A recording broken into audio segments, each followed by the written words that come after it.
बिस्मिल्लाहिर्रहमानिर्रहीम। अस्सलाम वालेकुम व्यूअर्स। इंशाल्लाह उम्मीद करती हूँ कि आप सब खैरियत से होंगे।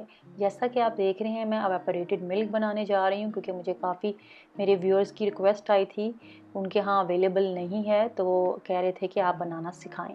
तो यहाँ पे सबसे पहले आपने हैवी बॉटम वाला पैन लेना है और उसमें हमने 3 कप्स मिल्क, चाहे फ्रेश ले लें, चाहे आप टेट्रा पैक्स ले लें या लो फैट मिल्क ले लें, जो भी आप इस्तेमाल करते हैं, तो उससे ये एवापोरेटेड मिल्क बन जाता है। तो यहाँ पे 3 कप दूध ऐड करने के बाद मैंने मीडियम हीट यहाँ पे ऑन की हुई है और इसको हमने पकाना है और चम्मच हमने इसके इन बिटवीन चलाते रहना है, क्योंकि चम्मच चलाने का एक तो मकसद ये है कि ऊपर मलाई ज़्यादा ना बने और साथ ये नीचे को भी ना लगे।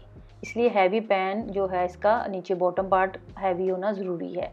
यहाँ पे बॉयल आने लगा है इसको, तो मैंने इसकी हीट लो कर दी है और लो हीट पर हमने इसको तकरीबन 30 से 35 मिनट हमने इसको पकाना है। और जब इसकी कंसिस्टेंसी हमें गाढ़ी लगेगी तो फिर हमने इसकी जो फ्लेम है वो ऑफ़ कर देनी है।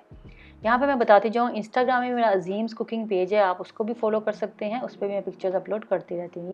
और यहाँ पे ये जो लुक आप देख रहे हैं इस टाइम ये 20 मिनट्स बाद किया है कि इतना ये गाढ़ा हो चुका है, आप देख सकते हैं। और यहाँ पे अब आप जो देख रहे हैं ये 35 मिनट्स तकरीबन हो चुके हैं, 30 से 35 मिनट्स।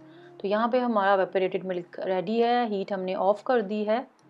अब हमने इसको छान लेना है छन्नी की मदद से।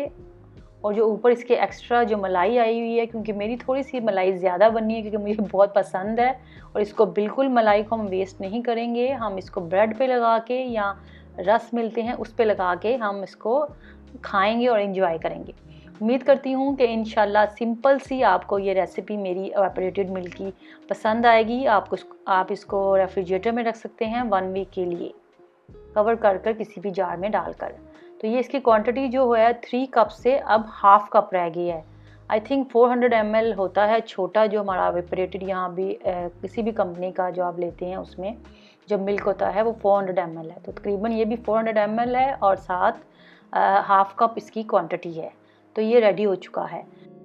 उम्मीद करती हूँ कि सबकी प्रॉब्लम सॉल्व हो गई है। जो मुझे मैसेज करते हैं, अक्सर वो सूफले बनाते हैं तो पूछते हैं कि इसका अल्टरनेटिव क्या है, तो अल्टरनेटिव यही है कि आप घर में अब इजी से एवापोरेटेड मिल्क बना सकते हैं और इसको स्टोर कर सकते हैं रेफ्रिजरेटर में 1 वीक के लिए। इंशाल्लाह जल्द ही नई रेसिपी के साथ हाजिर होंगी। आप उम्मीद करती हूँ कि आप ट्राई करेंगे और इंशाल्लाह आपका बहुत अच्छा ये बनने वाला है एवापोरेटेड मिल्क होममेड। आप सब अपना बहुत ख्याल रखें, मुझे दुआओं में याद रखें, मेरे चैनल को सब्सक्राइब करते रहें, कमेंट दें, फैमिली फ्रेंड्स में शेयर करें और मेरी वीडियो को लाइक करें। Thanks for watching. अल्लाह हाफिज़।